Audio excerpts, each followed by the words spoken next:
Rabbil Alameen is related on the authority of Tawban radiallahu anhu that the Prophet of Allah sallallahu alaihi wasallam said, if a Muslim says the following supplication 3 times in the morning and in the evening, Allah has made it incumbent upon himself to please him on the judgment day. I am satisfied with Allah as my Lord, with Islam as my religion, and with Prophet Muhammad sallallahu alaihi wasallam as the messenger of Allah. So these three things basically are the essence of deen. And if we do that, Allah have made it incumbent upon himself. Now remember, of course we all know this, and we know it consciously and subconsciously, but sometimes it passes by, that Allah is saying, I made this incumbent upon myself. Like, for instance, the rule of mercy. And Allah subhanahu wa ta'ala says in the Quran, I have ordained on myself the rule of mercy. In other words, we can't do it, nature can't do it, but Allah can place on himself the rule of mercy, that if something can sway either way, there's a good possibility it's going to sway toward mercy. If there was basic good intent in a life of deeds, you know what I mean, and a guy or a sister was a general sinner, but they had certain other characteristics, Allah can lean toward mercy. Or like the hadith says, some people, they can live their whole life just, oh man, deening, and then at the end, they blow it and it's all over. Or another guy can be just, he ain't paying no attention to nothing, right, you know. And then at the end, he can do one deed or one series of deeds, and that's it. He slides in the home plate. So Allah's Ar-Rahman, Ar-Rahim, those two words, Rahman and Rahim, comes from Arham. Arham is, we all know, is the womb. And that's a state of Rahmah, you know, for the child. Because everything that the child is going to need is going to come from that environment. Just like everything that we need in this environment is going to come from the environment. I mean, that every physical thing and eventually every spiritual thing. But you know, in modern times, we forget. And if you would look at any natural people before in Africa, and even the non-believing Africans, they would make a type of dua. They would thank the Creator or whoever, right, for giving them that thing, whatever they're acquiring. The American Indians, have you ever went over some of the stuff that and listened to some of the chiefs talk? And they talk about, when you hear it, you would think they're talking about prophets and messengers, and wise man is going to come, going to redeem them, going to do this. And when you listen to it, you can imagine where those the 333,000 or 100,000, where those prophets and messengers came from. Because it's either in their nature, it's either in human nature, or all people have been gifted with somebody that was going to come time after time and redirect them on the right path, you know. And the only thing about us now is it's not a mystery. There's Prophet Muhammad sallallahu alaihi wasallam is Khatam al-Nabiyyin, that means he's the seal of the prophets. So there's no need for any wise man or any, messenger to come to lead us, because we have the compilation from Lao Mahfuz. We have the whole show right in the Quran. And that's why we will mention, as we always have, that we have four basic approaches to our methodology and our Islam. The first is the Quran. The Quran is the haqq, and it's true, and it's a book that's complete within itself. And if we follow that guidance, we can't go wrong. And then, as far as Aisha radiallahu anha was asked about the character, the akhlaq, Prophet Muhammad sallallahu alaihi wasallam, he said he was a living Quran. He just, if you wanted to see the Quran walking and talking, in action, you looked at him. And that's what she, kana khuluquhul Quran. His akhlaq was the akhlaq of the Quran. And then this thing about history, I know we mention it all the time, but we mention about history. And the Quran says in several places, travel in the earth and see what was in before those before you. Travel in the earth that you gain wisdom. Well, I understood travel because the first time I really traveled, like world traveling, was, 71. So it must have been a while back, So I had a chance to go. The first place I went was Africa, and I went. Then after going to Algeria, I went all over Africa, Sudan, and Tanzania. Later on, I went to South Africa and places like that.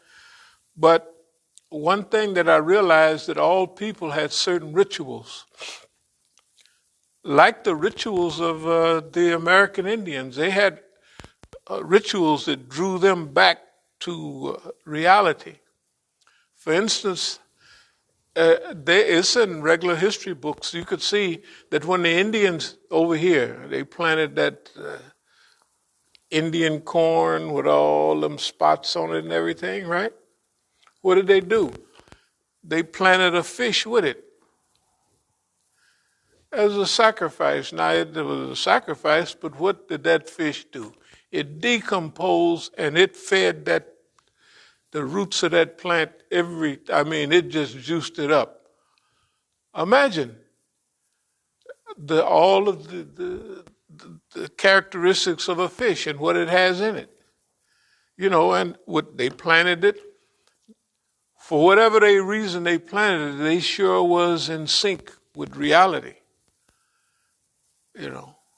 And I listened to several lectures by the chiefs, and you would listen to them, except for a few things.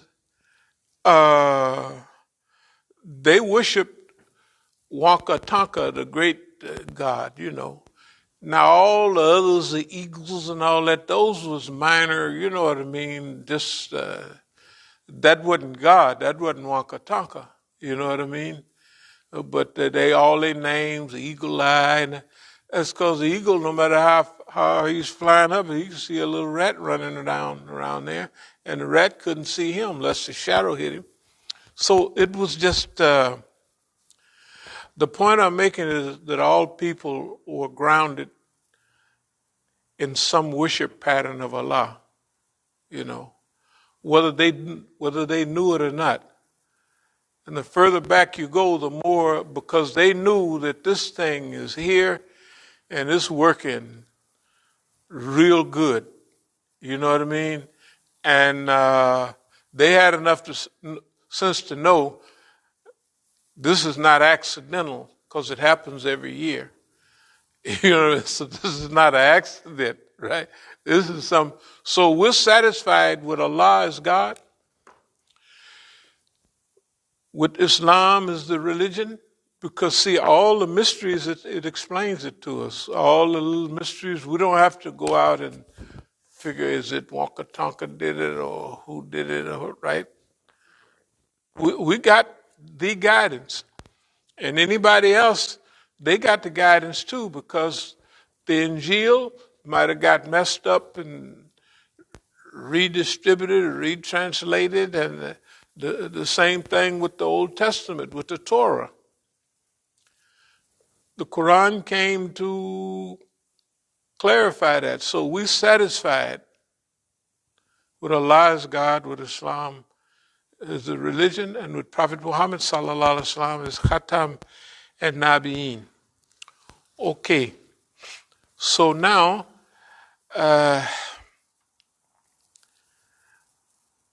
since we're in the process of, I think what we'll do today is do a little review of some of the things that we've been going through, and this is our book from about 2015. And at that time, this tafweed, the tafweed is delegation.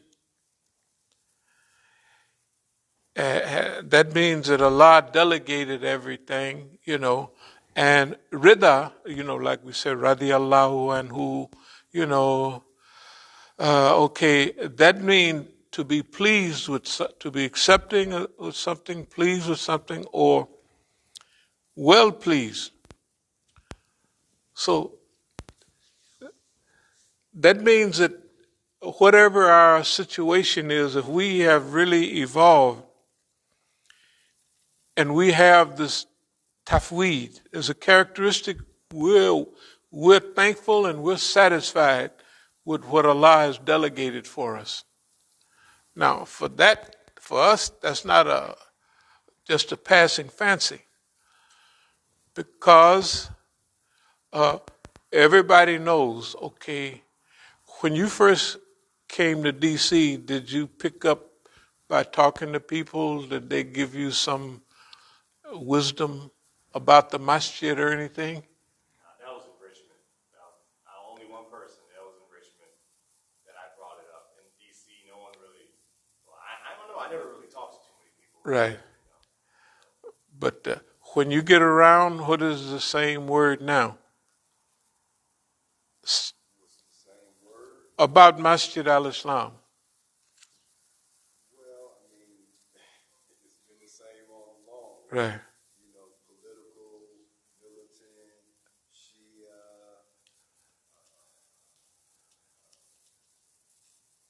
nationalistic. Right. It's a number of things. Okay. So, but you've been here over 25 years, right? Have you found any of that? Well, that's what I mean, is that if we have something that's in balance with what's needed at that time, okay, there are times when we need to stress nationalism. At the Battle of Hunain, the people was running off, and the prophet turned around and he said, I'm from the Quraysh, I'm Muhammad. He was like, I ain't into this stuff. I ain't scared of none of y'all, right? The hadith is letting you know that okay, that was what was needed at that time. He is the messenger of Allah. And he knows if he just, so you just a Quraysh? No, it ain't that. At this time, you have to have something to hang on to that you know that you better than this. You can't be breaking and running. You got all kind of stuff going. Evidently, you're Muslims, so Allah ain't keeping you here, because you're trying to run off, right? Right? So, hey, hold it. So, if we mention some things that are nationalistic, like right here, we have this, remember this is a letter to the churches? Okay. First thing we do is thank the churches, the black church, And the black church is a serious institution. The black church is not like the white church. The message in the black church is not the same as the white church. And if the black church, especially going back, like you remember when you listened to the black church in the 50s or the 60s on back, played a special role in the United States. It still do now, but it's like everything else. It's a little light. It's getting lightweight. You know what I mean? And the people are getting a little too wealthy. You know what I mean? And they not. It's not that they're not suffering or anything, but in those scriptures that are related, like remember, did you listen to many of Aretha Franklin's father's messages? Just about all of them is they deep, but they were talking about, I'm telling you, the sounds, the rituals. In that day, you could hear that they were one step away from Africa. They wasn't using the languages of Africa, right? But the chants, everything they was doing, and it's almost like the Imam saying Allahu Akbar and the rest of everybody, chiming in with them. You know what I'm saying? Therefore, that institution was serving the purpose for our people at that time. It was serving a big purpose. In this letter right here, I said that we want to thank the church for keeping us human, because there was no difference between our existence as animal life except the church. The church made us human. And the historical stuff came out of the Bible. We didn't choose, but hey, like I used to tell some of the Muslims, don't talk about Zionists too much. And use the word Zionist, use another word for them. Why? Because the old ship of Zion. Did you see that in the stuff? What's the old ship of Zion? All Negroes knew that. In fact, it was a theme song, probably on 25% of the gospel programs that would come on. Some would come on every morning at about 6 o'clock in the morning, and some would come on at least once a week. I bet you 25% of them was called the Old Ship of Zion. Why? From that music, the Old Ship of Zion. Missionary Zionist, right? The missionary Zionist missionary Baptist Church. Mount Zion was the famous one. Mount Zion Missionary Baptist Church. So if me and you come in full of Islam, minister to Zionist, they're gonna run off. Only time if you use it, I don't want to get off the subject, but it was a meeting in Oakland in about 81, 82. And I had, there was people from my mother's church, and they was her age. They was all in their 70s and 80s, but they was part of a group. And then there was a rabbi's wife, and then we all met up in Oakland. I mean, it was in the Oakland Hills, and you could see all the beautiful, up next to the Mormon temple. So all the ladies there knew my mother very well. So as soon as I said, well, yeah, we go to Allen Temple. I say, you know Miss Reed? Oh, shoot, I know that. And you her son? I say, yes, I am. I said, I'm Ethel's boy. That's who I am. And then something came up with the rabbi's wife. And she started since I was a Muslim, she started hitting at me, and I said, I don't want to talk about all of that. I just happen to have on my clipboard a picture taken by the British of Yitzhak Shamir when he was on the wanted list. You know, a wanted poster. Because them guys, remember, they was all wanted back in the 40s and everything. They was, the Zionists was illegal. The British, they was bombing. They bombed the King David Hotel in 46. They did all of that. So they were wanted. So something came up about Syria or something. So now she didn't press me. So now I'm going to come back on her. And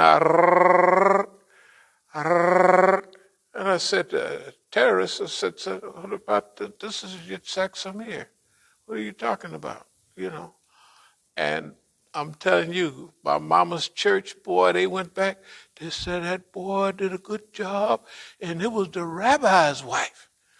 Now this is big for them, because you know how this is the rabbi's wife, and he said I don't want to get into that political stuff right now. This religious cooperation type of gathering, and shoot, he lit that lady up. And she got quiet and okay. Now, but see, for us, the church and when I was living this type of life back here, our main spot was right down on the main street, and the church was right. Later on, the church brought the whole block up, but the church that we all went to, Allen Temple, shoot, the police. When we was doing that gangster stuff, the chief of police and a police lieutenant came to Allen Temple, the big church. This is a big church. In fact, at that time it wasn't that big, but it was still the main church in that area. And the chief of police, Chief Gain of all one, the worst one, old red-looking chief, we need y'all help on working on this crime. They was, amen, thank the Lord. You know, and we have to have a community system of cooperation with the church and the community. Da da da da da da da da. And hallelujah, thank the Lord. Now the main one is that right up here on 85th, such and such, talking about me.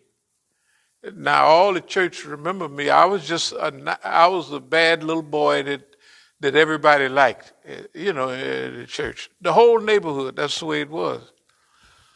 So remember, our organization was mainly a black power organization, black nationalism. And we was helping the community, you know, a whole lot. And my mother kind of helped the church a little, you know, from my part, you know, and they always liked that. So the preacher was new. The preacher that's there now, he's old, really old. He might still be alive, J. Alpha Smith. His son has kind of moved in, but this is like 1970, 71. Yes, sir.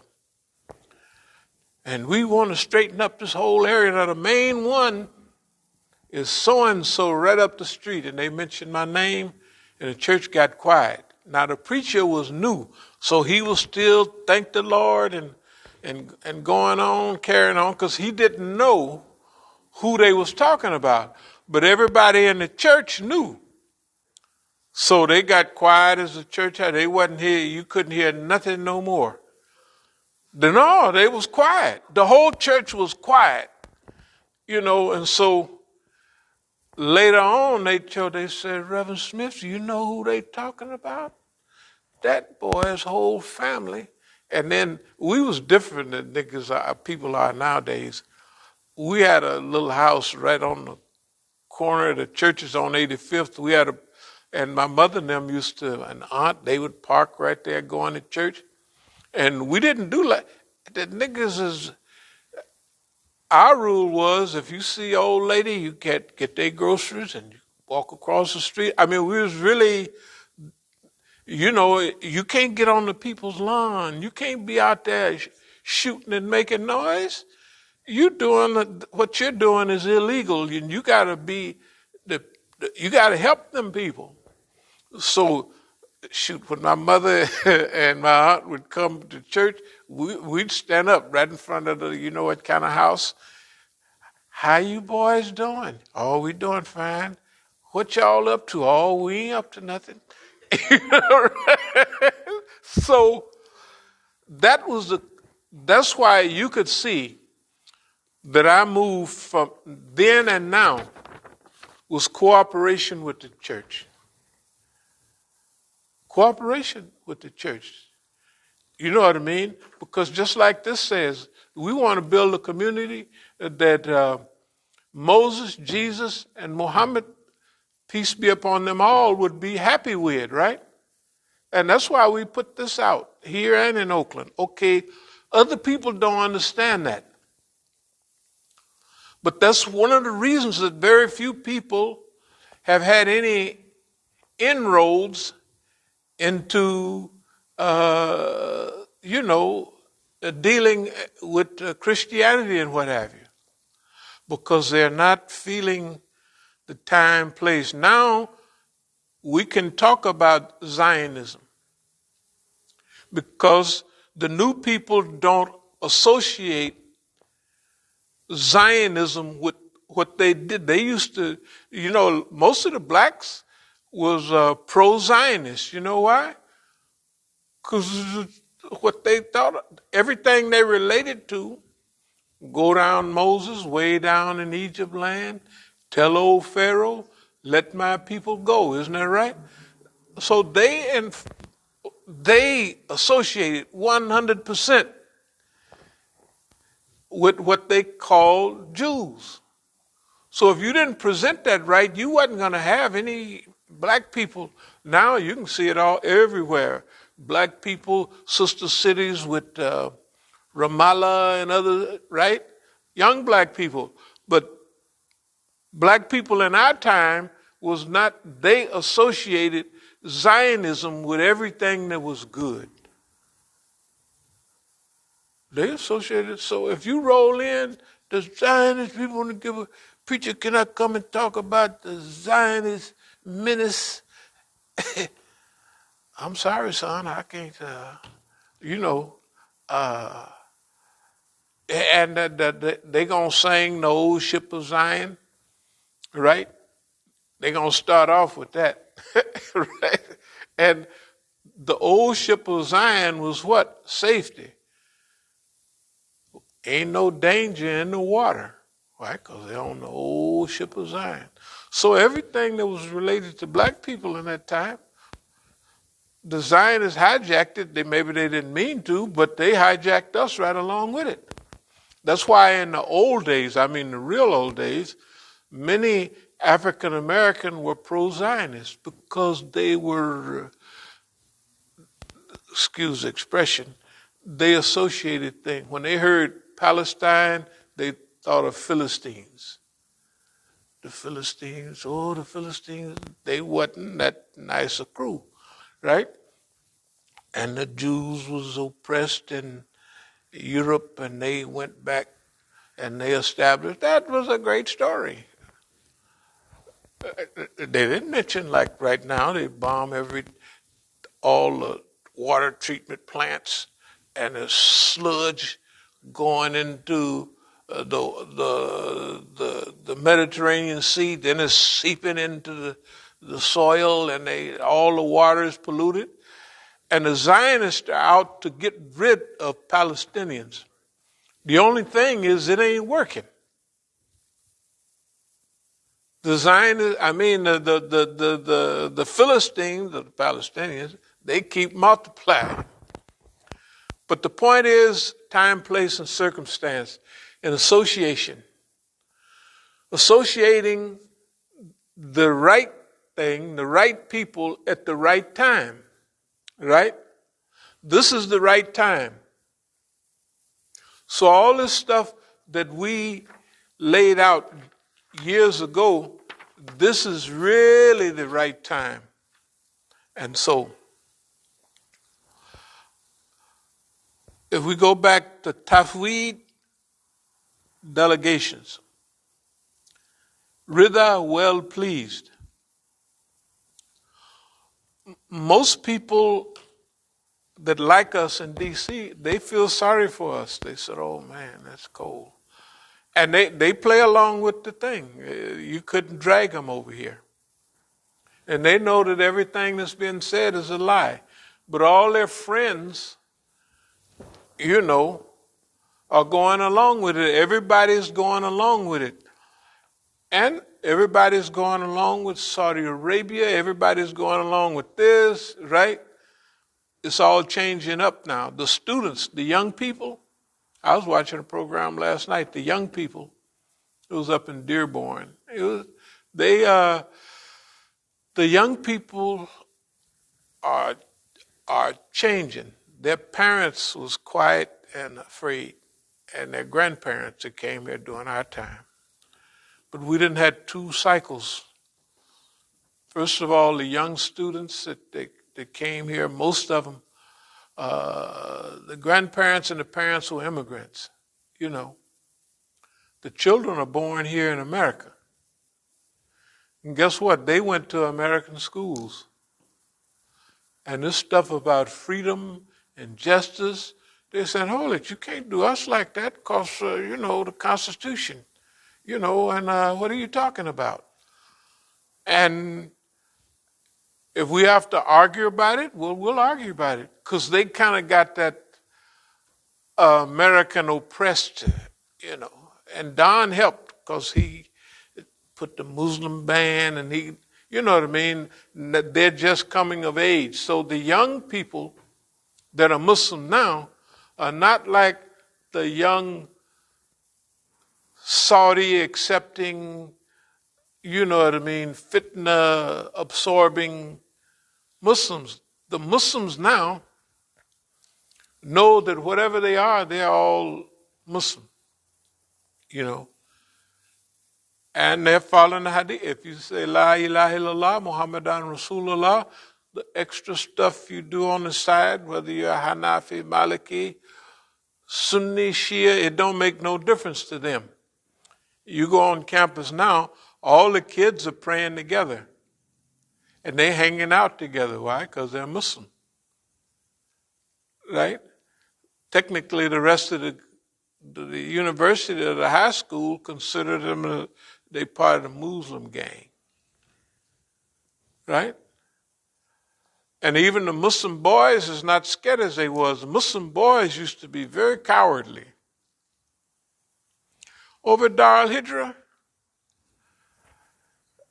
my grandson was staying with me a while. You may remember he was staying with me, and then when I would go to programs, I would take him with me. So at that time, I'd say he was 15. He was at Dar al-Hijra. So during the program time, he was hanging out with all the other kids, right? So they was out going around, and all the kids said, those are our bikes. The Latino kids judged them as being sweetie pie, so they took all their bicycles. My grandson is from the Negro community. So he went up and took all of the bikes and gave them back their bikes. And then they came and told the people there, and they told me, he is very brave. Your son, your grandson is very brave. He ain't brave, he's normal. Right? You can't go take nobody's bike. We used to take, white kids' bikes. I mean, we didn't even take white kids' bikes. They just all had bikes, and they would park them all over the place, and we would find them. So I tell my mother, You found a brand new bike? Yes, ma'am. Brand spanking new. I found it. Because East Oakland was, you go up a few blocks. You know what used to have there was a line or a street. We live on this side. Okay, below East 14th, the black people lived, and above East 14th, the white people lived. I mean, right up there. And they all had bikes, new bikes. This is after the war, and this is during the economy of the 50s. The husband worked, and they had a brand new Chevrolet, brand new house, just for the husband work. Try that now and see if it'll work. You can't pull that off no more. Anyway, so we would find new bikes all the time. They were all white kids, but their parents brought them another bike. It was no big deal. But we was finding stuff, you know. We were very fortunate because whatever you wanted, you could just find it, you know. Anyway, the point was the environmental circumstances at that time is different than the environmental circumstances now. And our young people that are Muslims are fitting into the environmental circumstances now. They're not apologetic. The MSAs on campus now, they're not apologetic about Islam. And remember, just a few years ago, they joined the sister city with the city in St. Louis, not St. Louis, where they had a problem? Ferguson, and one of the cities in Palestine. Remember, they became sister cities, right?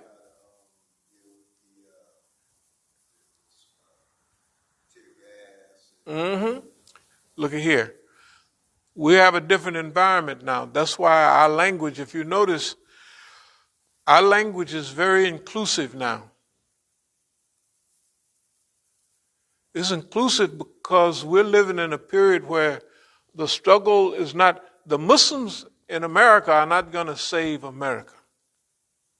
Not fast enough. Right? America's on such a decline and moving down so fast and polluting and nastying up the environment so fast.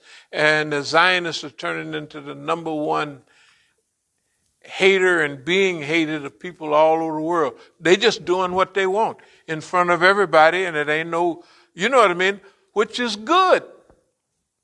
Technically, it's not good, the oppression that our people get from it.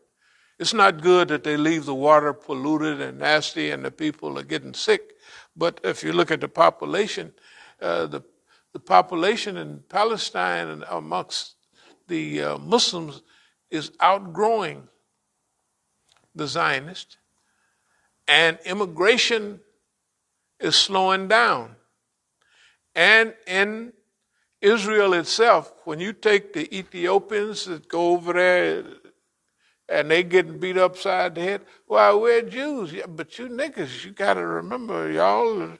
Remember the Negroes that went over there, the Bani Israel tribe, the brothers from over here? Man, they had to stay parked out there in the 70s for a year or so. They wouldn't let them in. Now I just saw in the thing that they sending a few back because whatever they are, they Negroes. You have to get and remember, they wasn't even taking Ethiopians' blood. They wasn't taking the blood. They said, you guys, that stuff, that blood, y'all got all them diseases and everything. And they said, we are white folks. And that is clear to everybody. We have a concept of Zionism, but it's white Zionism. If you come from the Arab world, you're a second-class citizen. If you're Ashkenazi, and Ashkenazi, Sephardim, if you're Ashkenazi and you come from Europe, you're in the driver's seat. Right? You're in the driver's seat right now, today. If you came from Morocco or like Yemen, I hear the Yemeni Israelis, they got their, each crew is beginning to, and they're oppressed in there. because they look at them as Arabs. You guys are more Arab than you are, well, European. Of course they are, right? And so all the things that plague America, when you get a picture of the Zionist state of Israel, you think it's just one solid, everybody is in harmony. Not so.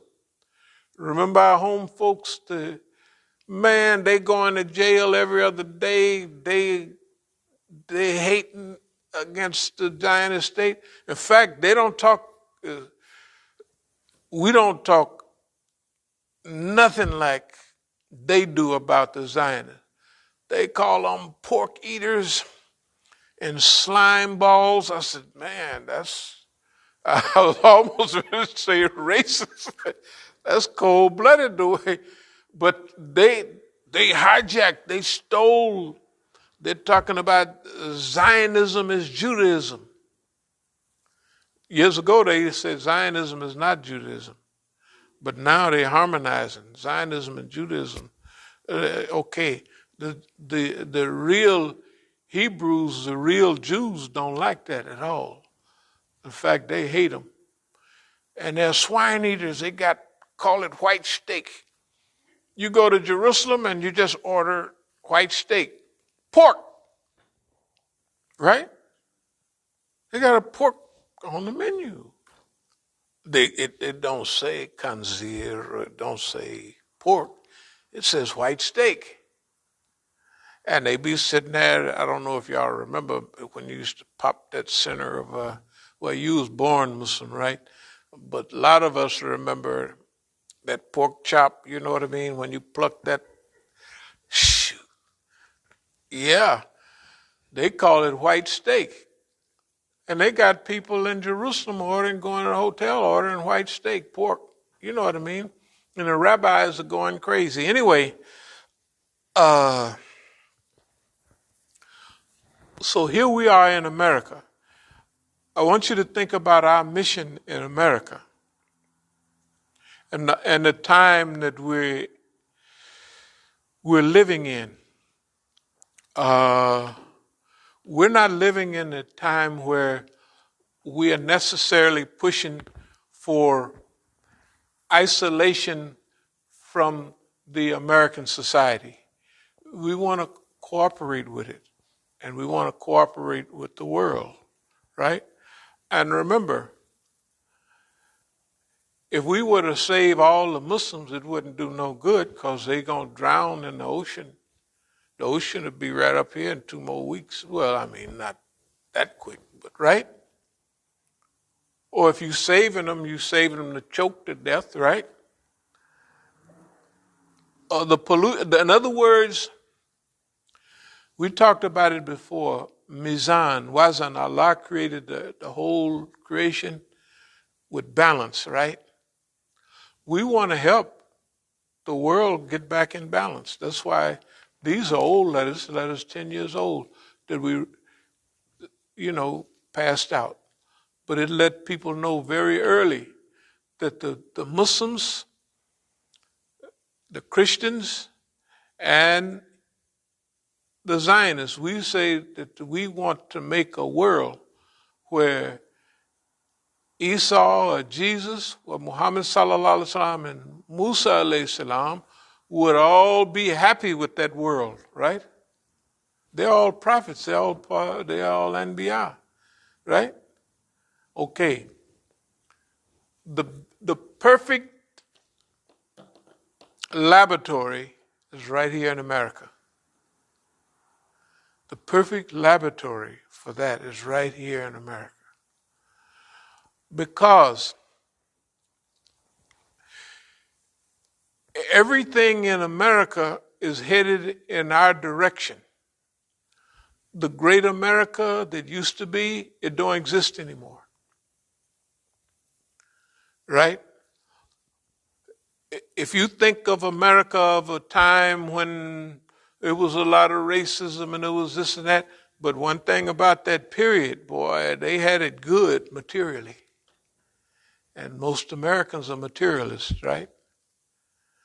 Okay, they had white picket fence neighborhoods all over America. Very little crime, right? They had all the church houses was full of people. So they had, for them, that was their heyday. Post-World War II was heyday for America. That was a few years when they just had it good. Factories was booming. Everybody else been destroyed, and they're holding up, they're the world managers.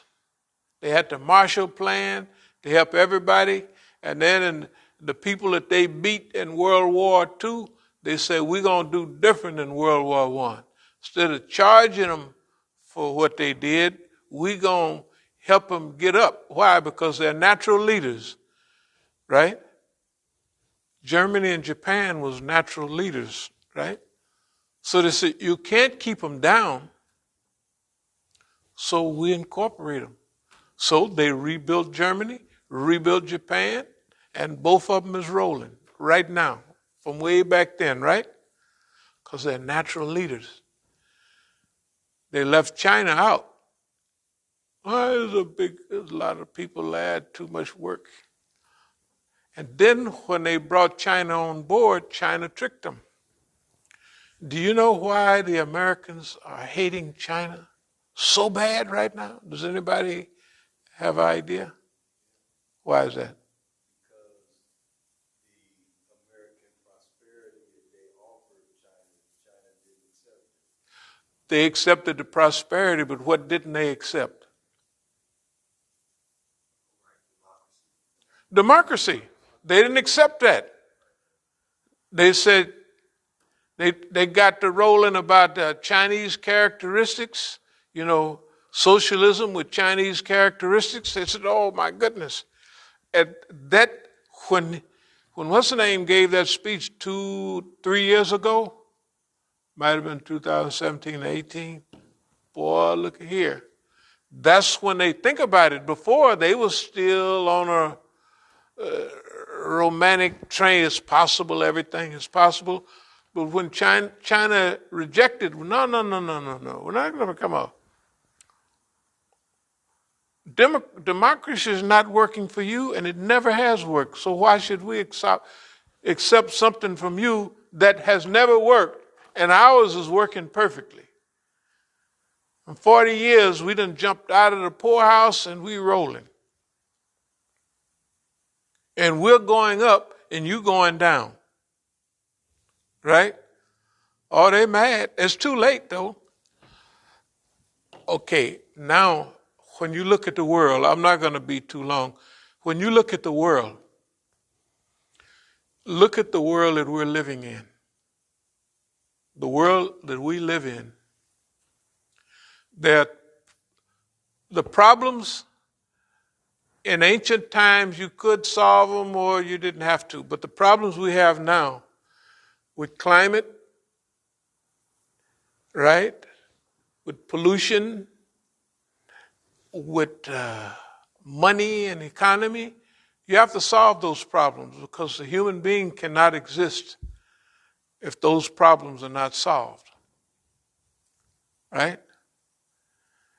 And the reason we're making this move right now is because all the stuff we've been talking about, this is our time. This is our time.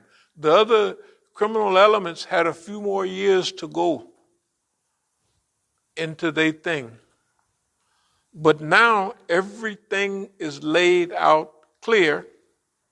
We have laid it out all along, and with Allah's help. So strategic alliances, Syria, Iraq, Iran, even Russia and China. Even Russia and China. Why?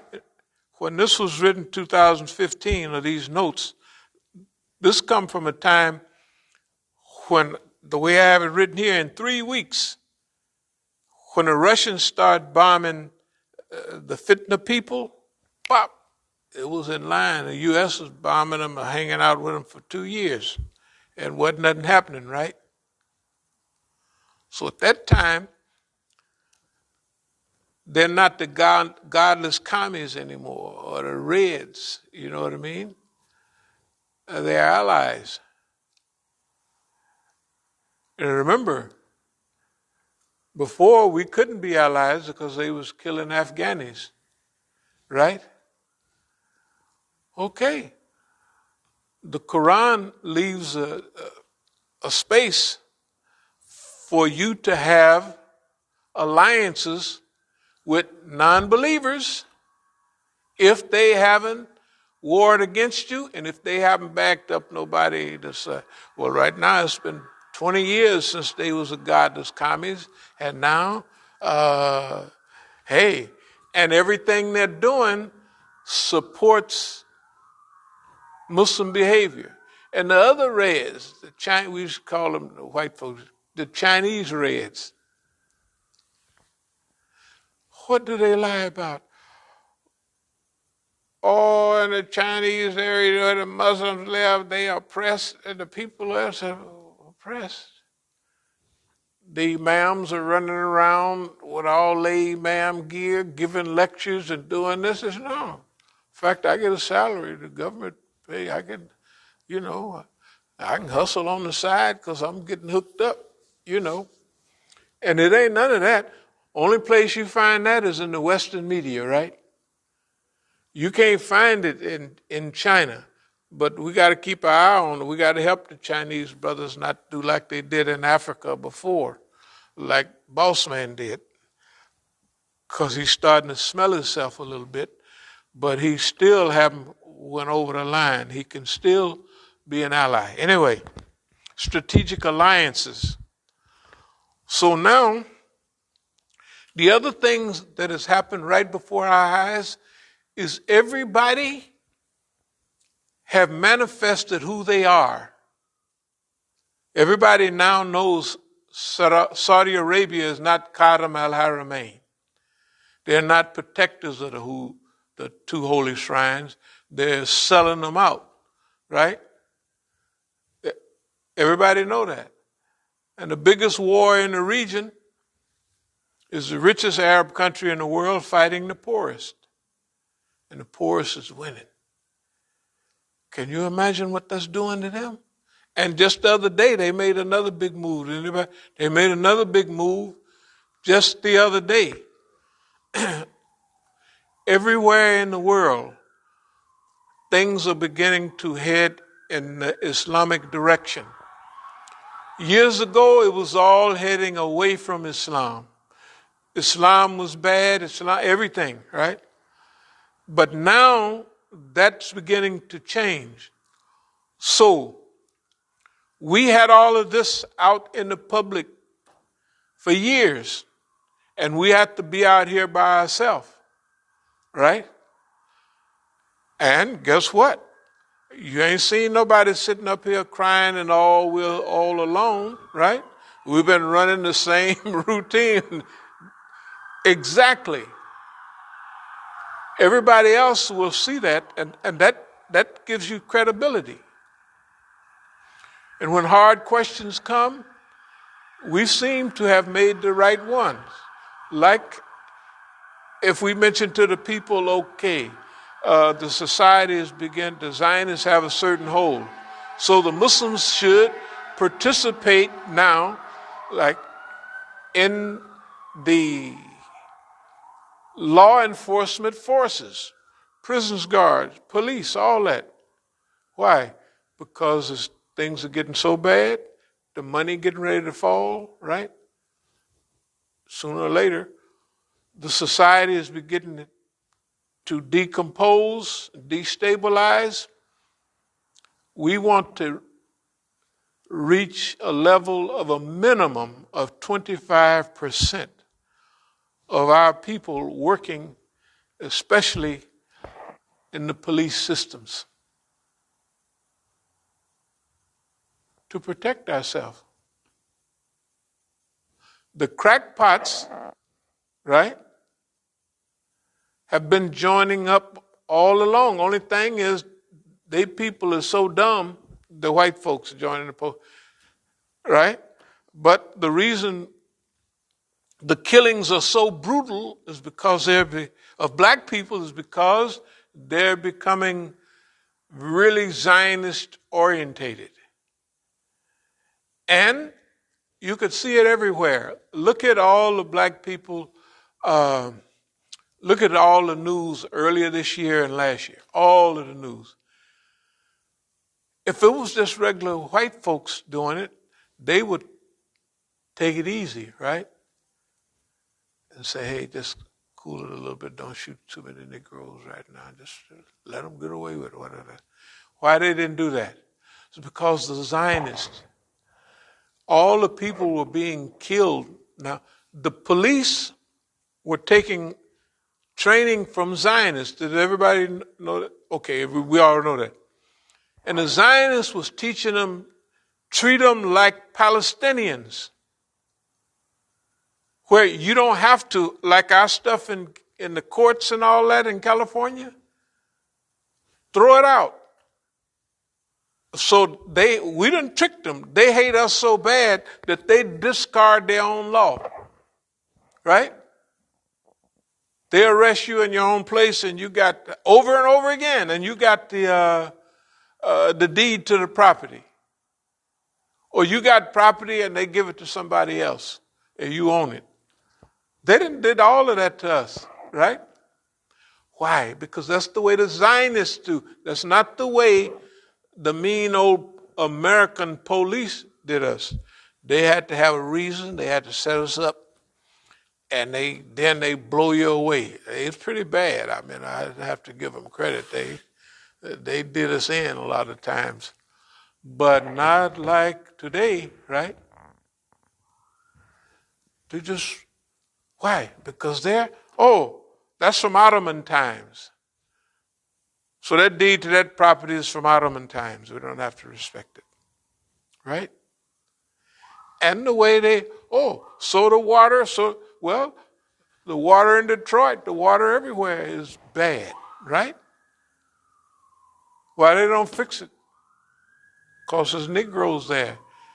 And they following Zionist policy. The water in Palestine is bad and polluted.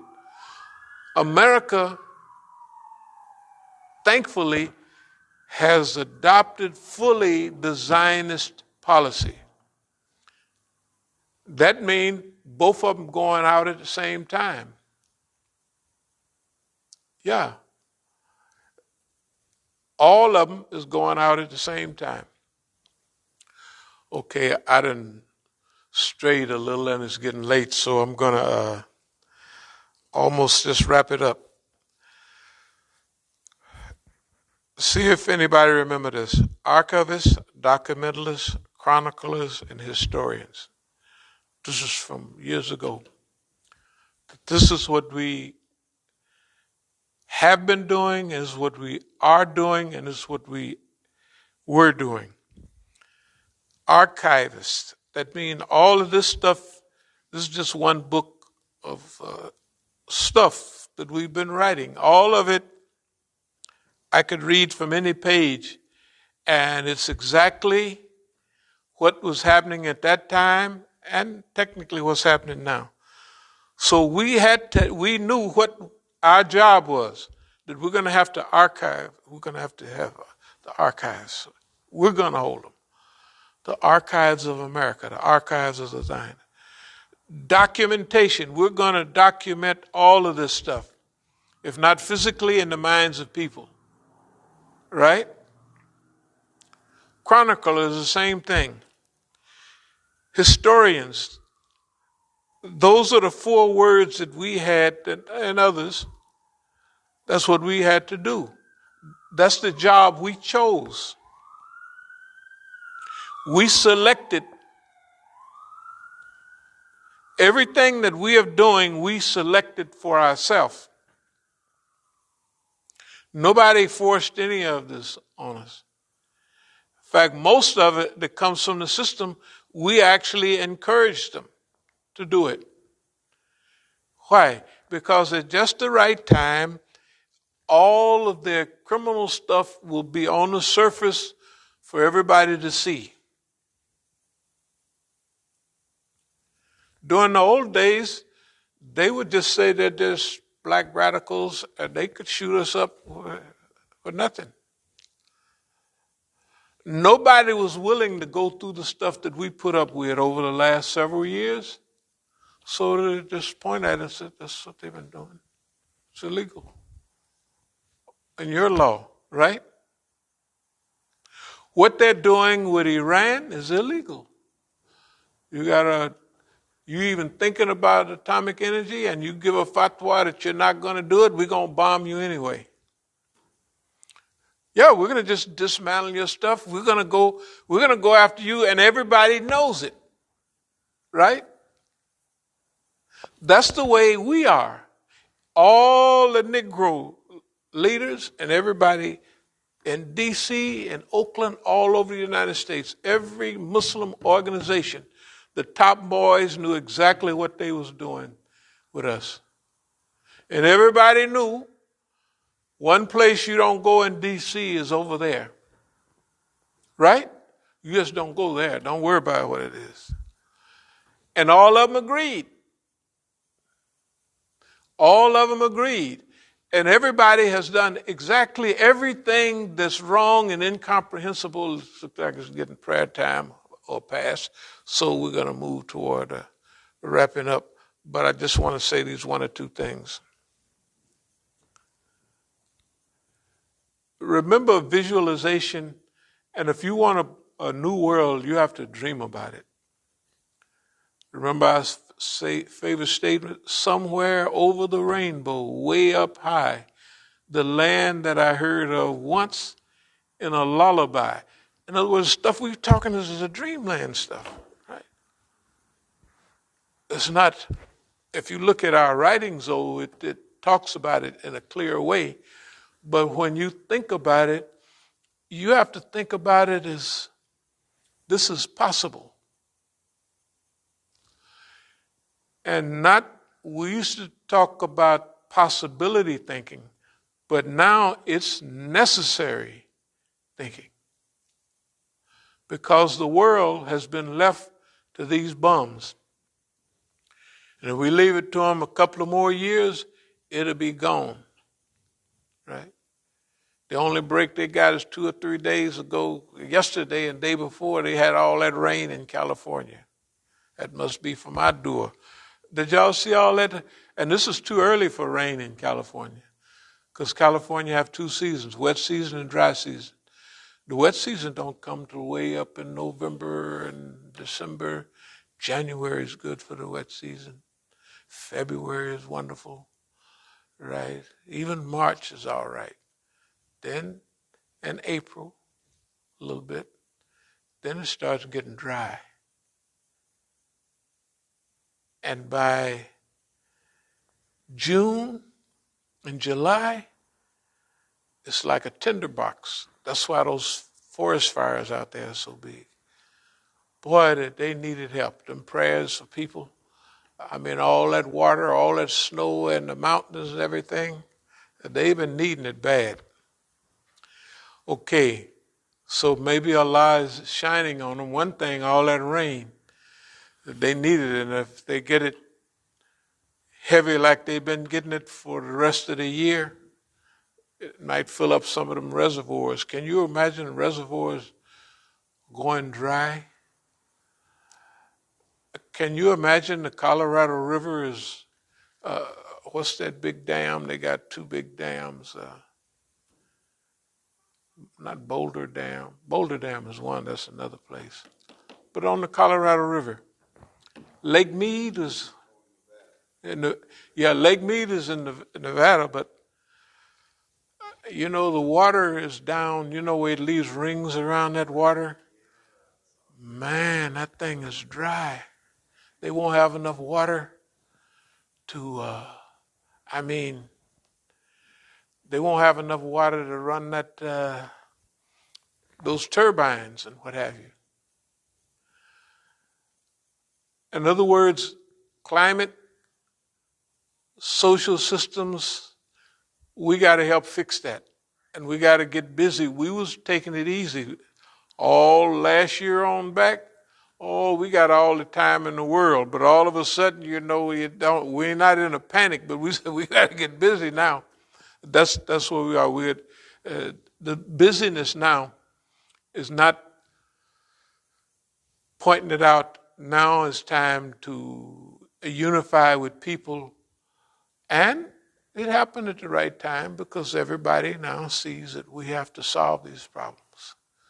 So I want to thank everybody for being patient and hanging out alone. Just yeah, you have to be, uh, when you're hanging out by yourself, just because we've been right. I don't want to say all the time. That sounds arrogant, right? But technically, have you ever noticed when we've been wrong? Not hardly.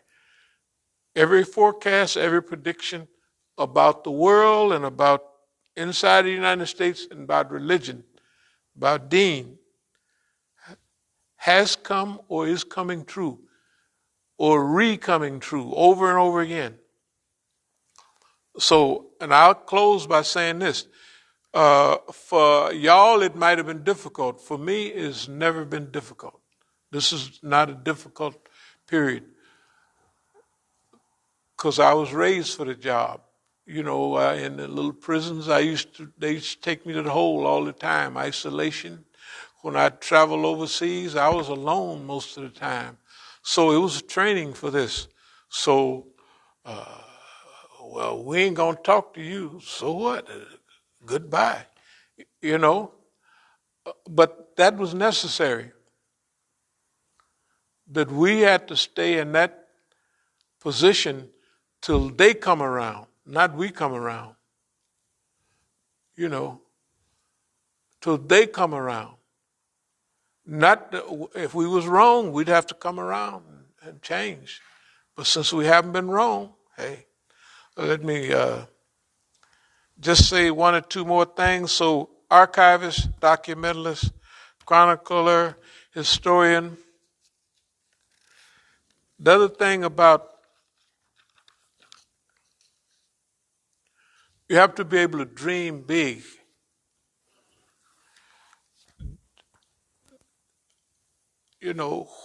When you lose the ability to visualize a better world or to dream, a lot goes away. That's a sharp Negro there. Yeah. That is a sharp Negro. That's pre-Superfly, I mean by years. That's pre all of them blaxploitation movies. But that's what we wanted to do. Now, who could visualize you coming out of the cotton patch in Arkansas and 15 years later, 20 years later you doing, not even 20 years, but in the teens, is doing everything that you never even had a dream about in that period. That's what we have to do with people who immigrate here. Instead of adopting the American dream, the one that they got from TV, develop your own vision, your own dream, right? And you got to remember, we done stuck with ours just because ain't nobody coming back. Hey, we're not making any compromise to be with you. I remember we didn't have all, you can join as long as you cooperate. I ain't cooperating with evil. That's satanic what you're doing. We're not cooperating. You can kiss our behind. Excuse the language. Anyway, are there any questions or comments? I didn't mean to get up here and start rambling, but, huh? Alhamdulillah. One of the brothers on Facebook said, beautiful talk. Well, sometimes those are the best. But are there any questions or any comments about anything that? I saw a topic recently. This was on Twitter maybe about this weekend. It was about this weekend, and what this guy was in concern And this is pertaining to the environment. Right. Solutions to change our system. Because right now we have a economic system that kind of incentivizes us to pollute up and Right. stuff. So this guy was pitching this idea of instead let's associate basically how much carbon you put into the air with a price.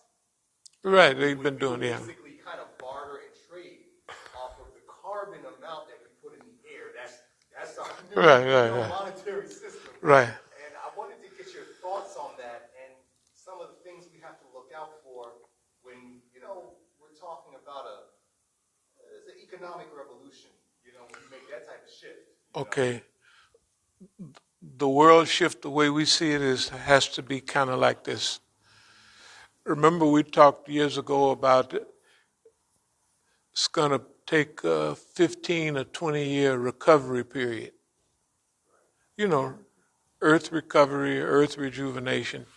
And during that period, which should start tomorrow, hopefully, but what I mean is we don't have a whole lot of time.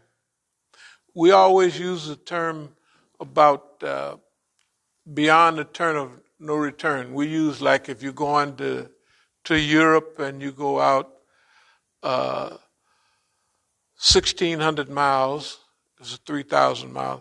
After you go past 1,500 miles, you might as well keep going before you turn around. But if you go out 1,000 miles, you're not past the point of no return. The point of no return is right in the middle and further. Okay? We don't know where that point of no return is on earth rejuvenation and its ability to rejuvenate. Now, the earth will rejuvenate itself, but if you watch some of these programs on earth rejuvenation, what it looked like in 500 years, right? You seen those history? The earth will be done dead this, that, and another, right? And we'll be back in a row without the human beings, though.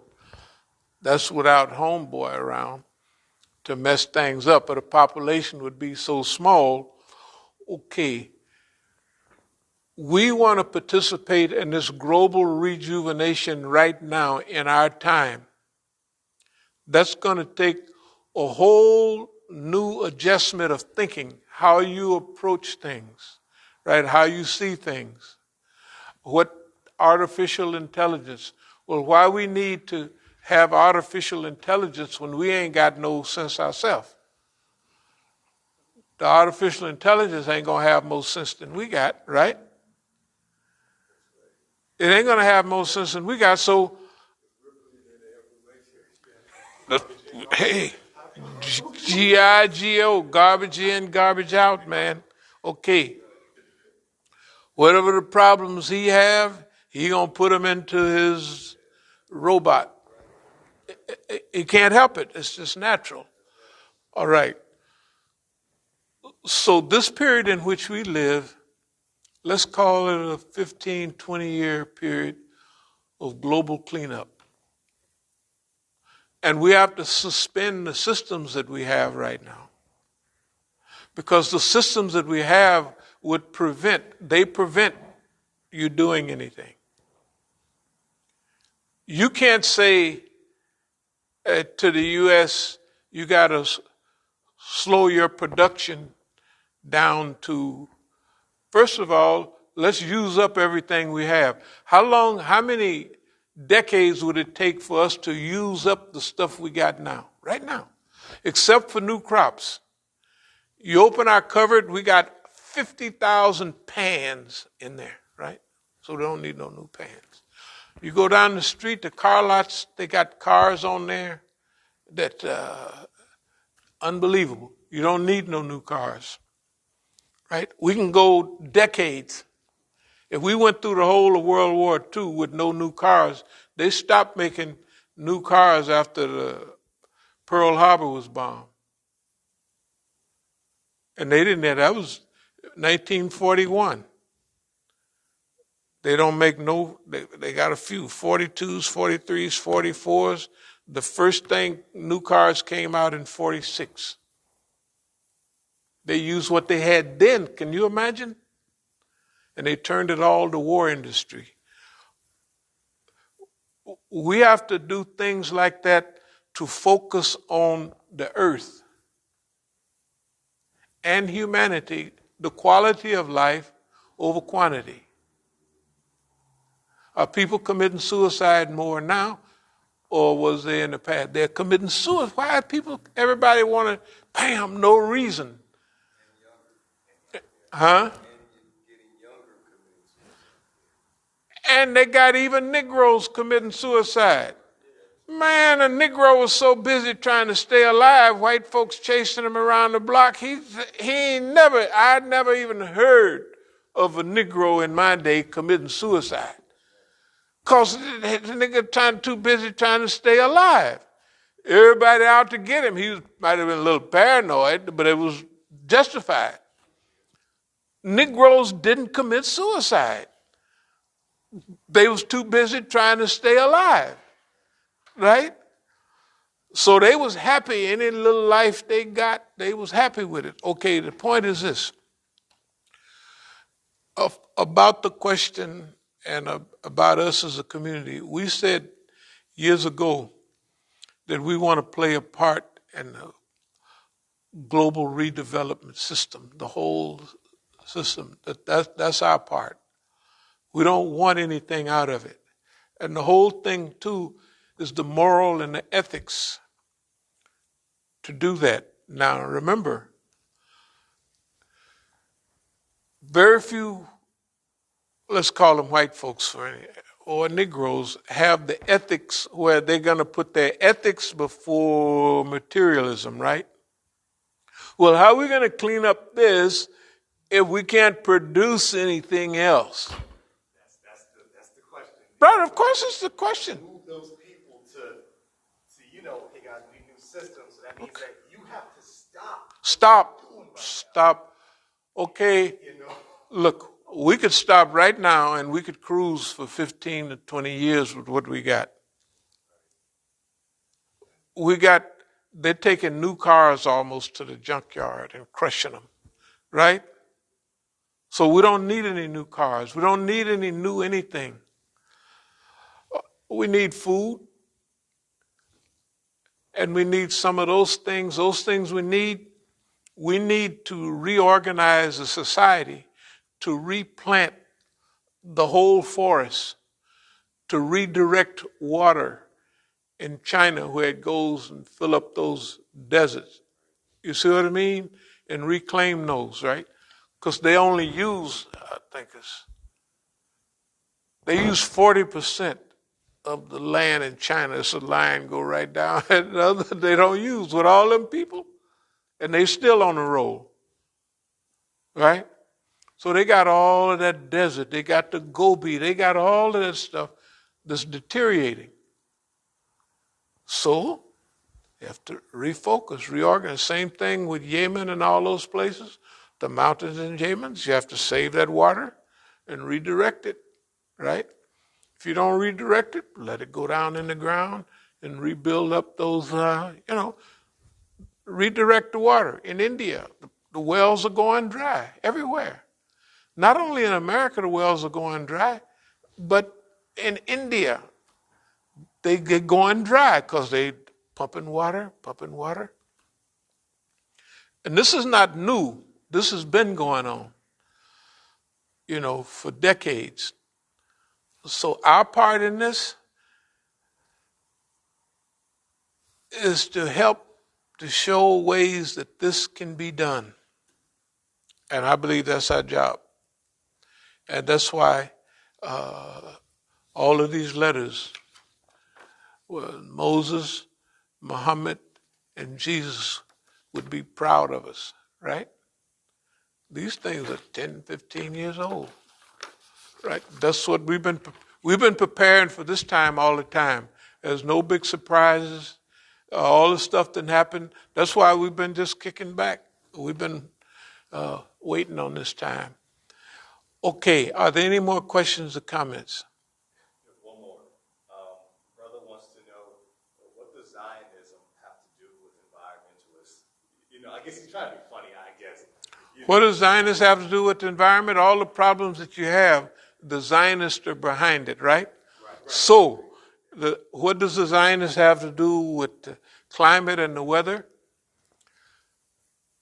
The Zionists are controlling and managing every Western society. Chinese are lucky they didn't have a lot of Jews over there. Boy, they big time. I'm telling you. They don't know how lucky they. The Japanese and the Chinese, I tell you, they just as lucky as they can be. But here's the point. Who's benefiting from all of this stuff that's going on in the world? One thing you can count on from scriptures, the Zionists are out to kill themselves and everybody else. No, because their behavior, they're accelerating. It looks like they have gone crazy. But remember, riba, the touch of riba runs you crazy. That love for money and power runs you crazy. The Zionists are not smart. They're gaining power. They're oppressing the United States and they're saying, look, we run your country.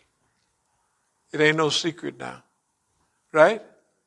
And everybody else, nobody can do anything they want in the world except the Zionist. Everybody is accountable to somebody except the Zionist. They're accountable to no one, right? That's great. Has this happened before? Throughout history, every time in the Roman Empire, just before all the gold was collected and managed by some certain people, they woke up and said, it's them. And when Hitler talked about the bankers and all of that, was he lying? Who did Donald Trump copy his lectures, right? Tell the truth. If you read his lectures, somebody said he had Hitler's lectures on his desk.